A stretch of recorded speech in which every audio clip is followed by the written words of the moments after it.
Halo teman-teman, berjumpa kembali di channelku Wahid Surya dan kali ini aku mau share pengalaman aku mengikuti duta wisata terutama pada seleksi interview pada pos public speaking.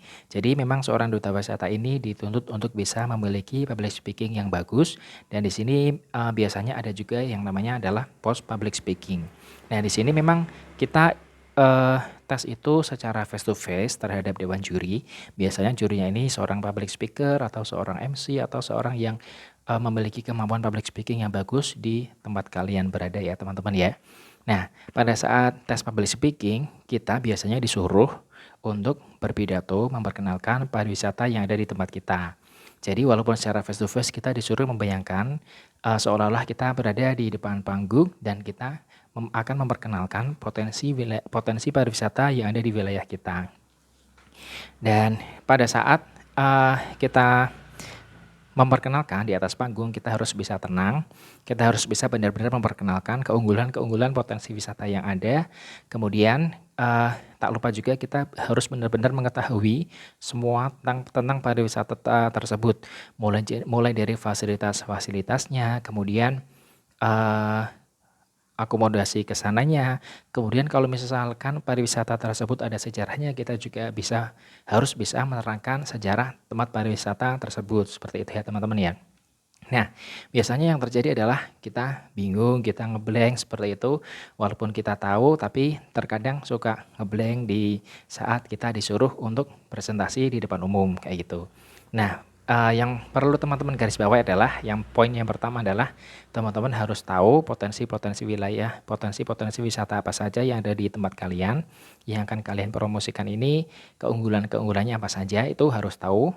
Kemudian kalian harus tahu fasilitas-fasilitasnya apa saja, mungkin sejarahnya apa saja, dan akomodasinya ke sana itu apa saja. Kalau perlu kalian juga harus tahu tarifnya apa saja. Kalau misalkan naik bis ke sana tarifnya berapa, kemudian tiket masuknya berapa, penginapannya berapa, seperti itu. Kemudian setelah kalian mengetahui semua tentang pariwisatanya, yang perlu kalian persiapkan adalah kalian latihan untuk presentasi. Nah, latihan ini biasanya kalau misalkan aku sendiri suka mencatat poin-poinnya apa saja, poin-poin pentingnya. Kemudian setelah poin penting itu aku catat, aku latihan dan aku hafalkan seperti itu. Aku hafalkannya poin-poinnya saja. Kemudian setelah aku hafalkan poinnya, baru aku kembangkan dari poin-poin tersebut.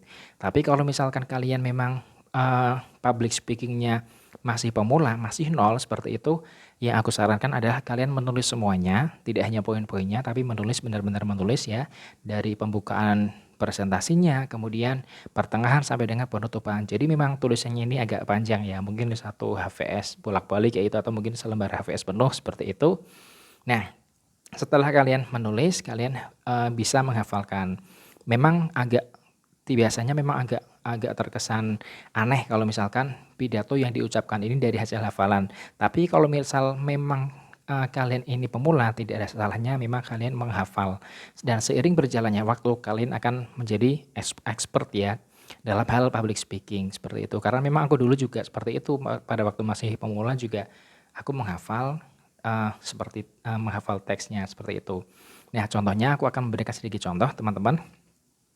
Bapak-bapak, ibu-ibu yang kami hormati, di sini saya akan mempresentasikan pariwisata ekowisata Petung Kriono yang ada di Kabupaten Pekalongan.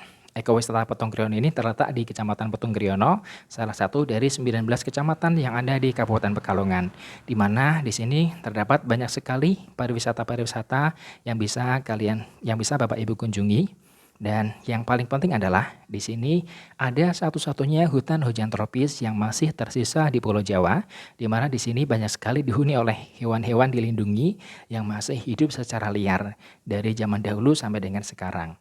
Dan hewan yang paling banyak di sini adalah owa Jawa. Owa Jawa ini kera kecil, tidak memiliki ekor, dan ini memang endemik hewan Pulau Jawa, di mana di Petung Kriono ini memang populasi owa Jawa terbesar, terbanyak di Jawa Tengah, dan terbanyak kedua di Pulau Jawa, dan yang terbanyak pertamanya ini terdapat di Gunung Salak, dan yang kedua adalah di ekowisata Petung Kriono. Selain itu, Bapak Ibu semuanya, di sini juga ada macan tutul yang masih hidup secara liar. Namun Bapak Ibu tidak perlu khawatir karena macan tutul ini tidak mengganggu warga, dia hidup di hutan, tidak pernah mengganggu, bahkan kalau misalkan ada wisatawan yang lewat, ini malah macan tutulnya takut seperti itu ya. Selain itu Bapak Ibu semuanya, di sini juga masih banyak sekali burung-burung berwarna-warni, burung-burung yang dilindungi yang masih hidup liar. Dan di sini hutannya dilindungi, benar-benar dilindungi, masih terjaga kelestariannya.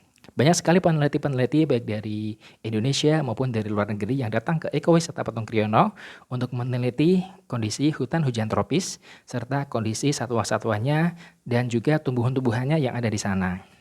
Dan Bapak Ibu semuanya, selain memiliki satu-satunya hutan hujan tropis yang tersisa di Pulau Jawa, di Ekowisata Petung Kriono terdapat banyak sekali objek pariwisata yang bisa Bapak Ibu kunjungi. Salah satunya adalah Curug Bajing. Curug Bajing ini kalau menurut saya curug terindah di Jawa Tengah, karena curugnya selain ada curug, di bawahnya ada batuan yang berundak-undak seperti itu, sehingga kalau misalkan difoto itu sangat bagus sekali. Di Curug Bajing ini, Bapak Ibu semuanya bisa menikmati keindahan curug di alam pegunungan, kemudian Bapak Ibu juga bisa mandi atau bermain air di bawah curug.